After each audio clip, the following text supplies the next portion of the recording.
Hi everyone, I'm here with Steve from Ragnar Brothers. Correct. So, a few questions, just a bit of an interview for all of you guys out there from UK Games Expo.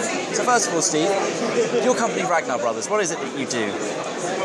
We design and publish and sell board games and card games. And you've been doing this for how long now?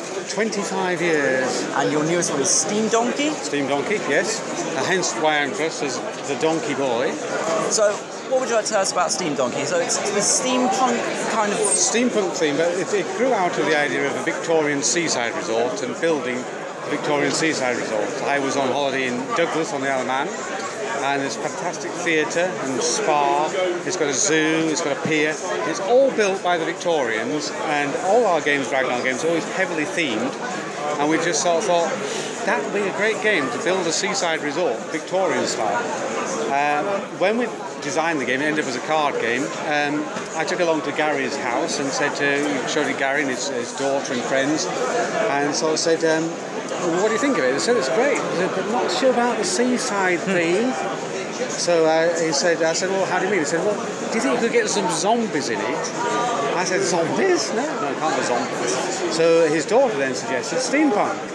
I didn't even know what steampunk was, to be honest, but she explained that it is to do with the Victorian era, and of course it's a really great tie-up then, because what the Victorians did, I think, and you can see in the seaside resorts, is they had a fantastic sense of fantasy and imagination, and that they could build anything they wanted, do anything they liked. So they build a half-mile pier at Southend, or they build a magnificent zoo on the cliffs at a place called Grudel Glen in the Isle of Man.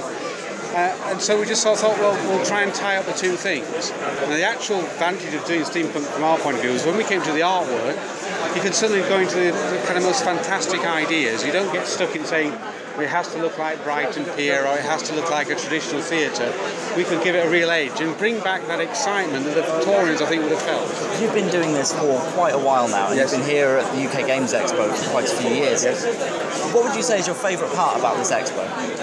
I think the people. People are fantastic. It's a really pleasant atmosphere. We've been doing it, as I say, for 5 years. When we came along at first, there's only about 1,000 people. But even from the start, because they tried to do all different range of things, it always attracted a lot more children, which has been great, and a lot of women come along as well. And we've seen that increasing as the years go by.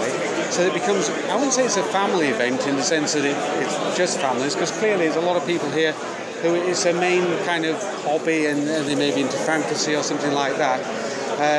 But it is one of those events where you feel everybody's welcome and everybody's got a place in it, and people get on really, really well together. So that, I think, is selling itself all the time through the atmosphere of the place. How do people get hold of your games? How is it best to get hold of you? Well, visit the website, probably the best at the moment. I mean, we're always here every year, but that's all we don't go around too many exhibits these days.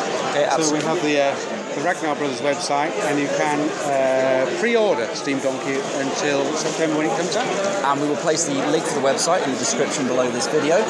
Final question. Yes. How would you describe your company and your games, 5 words each?